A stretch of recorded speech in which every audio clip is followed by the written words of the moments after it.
Әйеліме ие бола алмай қалдым. Өмірде болған ой саларлық оқиға. Үйленгеніме небәрі 2 жыл болды. Әйелім де, мен де қарапайым шаңырақтан шыққанбыз. Жеке үй алуға мүмкіндік болмаған соң, әке-шешеммен бірге тұрдық.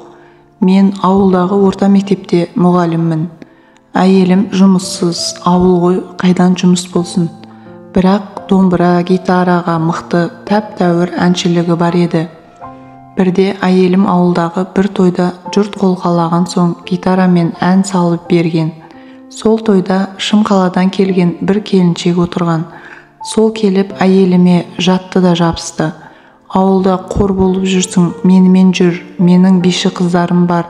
Солармен бірге жүріп, Шымкенттегі тойларда ән саласың, ақша ағылып өзі келеді. 1 жылда үй аласың, қатқан көлік мінесің. Мына әніңмен, мына сұлу, сымбатты түріңмен қашанға ауылдың шаңына батып жүре бересің. Дөкейлердің көзіне түсесің, жағдайың жаман болмайды демесі бар ма? Содан кейін-ақ әйелімнің дегбірі кетті. Мен де ойландым, ақыры әйелімнің әлгі келіншекке қосылып ән салуына қарсы болмадым. Несі бар, көрсек көрейік деп шештік. Шымқала ауылымыздан алыс емес, телефон арқылы жиі хабарласып тұратын болып, әйелім жүріп кетті. Алғашында жаман болған жоқ, әйелім 1 аптада біраз ақша тапты. Қазіргі Шымкент ән мен жырдың, той-томалақтың мекені ғой. Тойдың түрі көп, екеуміз екі жақта жүргеніміз дұрыс болмас. Жұмыстан шық, Шымкентте пәтер жалдап тұрайық, қалғанын амалдай жатармыз, деді. Жұмыстан шықтым, пәтер жалдадық, содан бастап Құдай ұрды. Күнде той, тойшыл әйелім тіпті түнде үйге қонуды да қойды. Қайдасың десем, ана тойдамын, мына тойдамын, ана дөкейдің тойындамын дейді. Көңіліме күдік кірді, бірақ не істеймін? Әйтеуір үйге ақша келіп жатқан соң үндемедім. Ал әйелім енді құлпырып кетіпті. Алғаны көйлектен көйлек, киімнен киім, өте көп киінеді. Тойда керек деп қояды арасында. Денесін жалаңаштап барған сайын қысқа киетін болды. Онсыз да сымбатты денесіне жарасып, сұлулығын аша түседі. Bir күні түнде әйелімнің даусынан оянып кеттім. Ұйқы сұрап жатыр екен.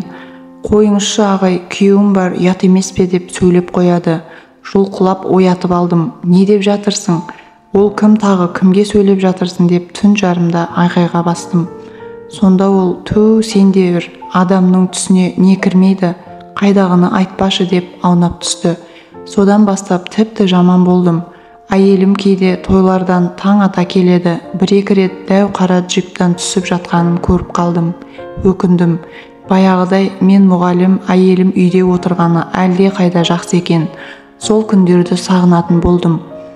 Бірде үйленгенімізге біраз болды. Bir шыр еткен керек емес пе деп едім. Қазір бала туатын заман ба? Спираль салдырып алдым демесі бар ма? Кімнен, не үшін қорғанбақсың деп едім. Саған бәрібір емес пе деп дөңк еткізді. Ақыры әйеліме ие бола алмай қалдым. Өзге жақта жиі қонып қалатын болды. Сонда ғана түсіндім, ол енді маған әйел болмайтынын. Елдің алдында жартылай жалаңаштанып, билеп, ән салып жүрген әйелге әр еркектің көзі түсетіні белгілі. Ал ақшалы дөкейлер үшін менің әнші әйелім оларға жай ойыншық еді. Бірақ оны түсініп жүрген менің әйелім жоқ. Әркімнің құшағында ұшып қонып жүре берді. Ақыры ажырасып тындық. Енді әйеліме ақша тап, әнші бол дегеніме қазір қатты өкінемін. Сондықтан өзім секілді кей жастарға айтарым. Әйелің әнші болмасын, менің тағдырымды қайталамаса екен деймін.